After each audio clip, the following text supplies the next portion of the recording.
What is up, everybody? Welcome back to another Pitching Ninja's Filthiest Pitches of the Day. Remember, before we get to those pitches, hit that subscribe button. Join Ninja Nation. And now, without further ado, here are my filthiest pitches of the day. I'm going to start with Shawn Armstrong, who had 2 Ks in 2 innings, giving up no runs, and had this 2-seamer. He faced Peter Lambert, who had 6 Ks in 5 innings, giving up 2 runs, and had this changeup and slider. Brayan Bello had 4 Ks in 7 innings, giving up 1 run, and had these cutters, 2-seamers, including this painted 2-seamer, and got absolutely fired up. Of course, the score was like 11-1 at this point, but you go, King. Gavin Williams had 5 Ks in 4 1/3 innings, but gave up 7 runs, 5 of them earned, and had these fastballs and sliders. Ken Waldachuk had 4 Ks in 5 innings, giving up 5 runs, and had these fastballs and sweepers. He faced Jesse Schultens, who had 4 Ks in 5 2/3 innings and also gave up 5 runs, and had this fastball and elevated curveball. Patrick Corbin had 7 strikeouts in 6 innings, giving up 3 runs, and had this fastball, but the real story of the game were his sliders. He picked up a pair of White Castle specials. You remember a White Castle special is a strikeout on 3 disgusting sliders.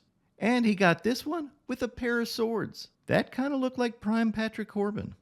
He battled Michael King, the opener. He had 3 Ks in 2 2/3 innings and had this 6 sweeper with 18 inches of horizontal break.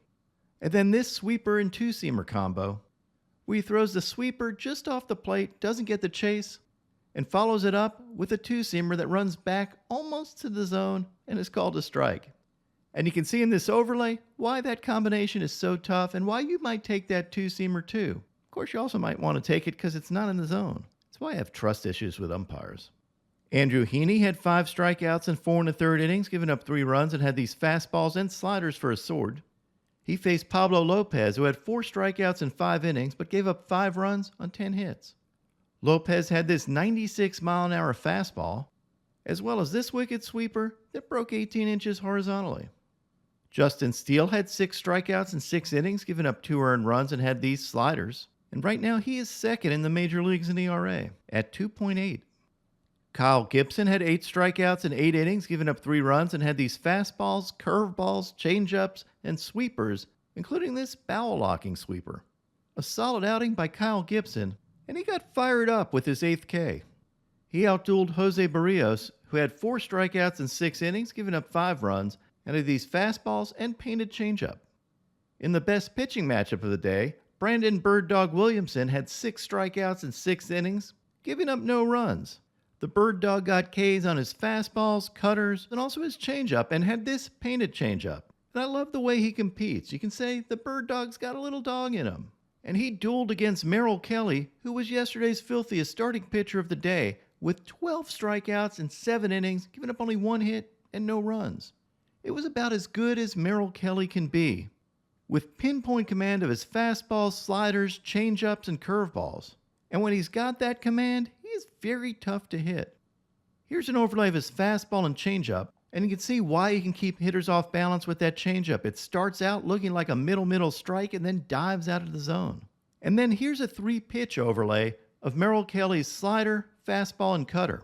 And you can see how he can get a chase on a slider out of the zone because it kind of tunnels with that cutter. The cutter has a much smaller break and ends up in the zone, and that slider ends up out of the zone. The 12 strikeouts were a career high for Kelly, and he would have had more, but had to leave the game due to cramps. And don't look now, but Merrill Kelly is now 3rd in the majors in ERA at 2.97. And he's also 4th in the NL in pitcher WAR, behind Zach Gallen, Logan Webb, and Blake Snell. He has quietly put together a great year, and is one of the most underrated pitchers in baseball. Maybe because he kind of looks like Chris Elliott. Now on to my filthiest relievers. Keenan Middleton had this changeup, fastball, and slider. Ryan Pepio picked up 6 Ks over 4 innings and had these fastballs and changeup. Pete Fairbanks had these filthy sliders. Michael Fulmer had this painted sweeper. Brusdar Graterol had this nasty sinker. Eli Morgan had these filthy changeups. As a hitter, I can't imagine the pressure you're under, facing those changeups, as well as Flo pointing at you and laughing. That is just cruel, Flo. Hunter Harvey had this dirty splitter. Paul Sewald had this slider and fastball. Tim Meza had this sinker. Jose Leclerc had this fastball and slider combo. Griffin Jax had this filthy changeup. And my filthiest reliever of the day yesterday was Jason Adam, who had these fastballs, sweepers, and changeups and picked up 5 Ks in relief.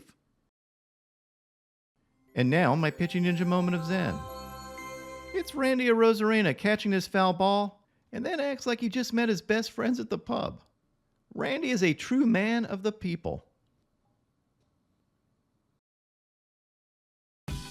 What is up, everybody? I've got some great news for you today.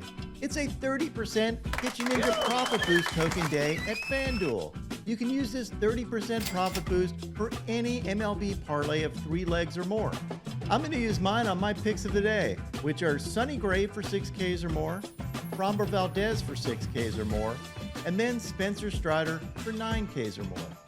What would your picks of the day be?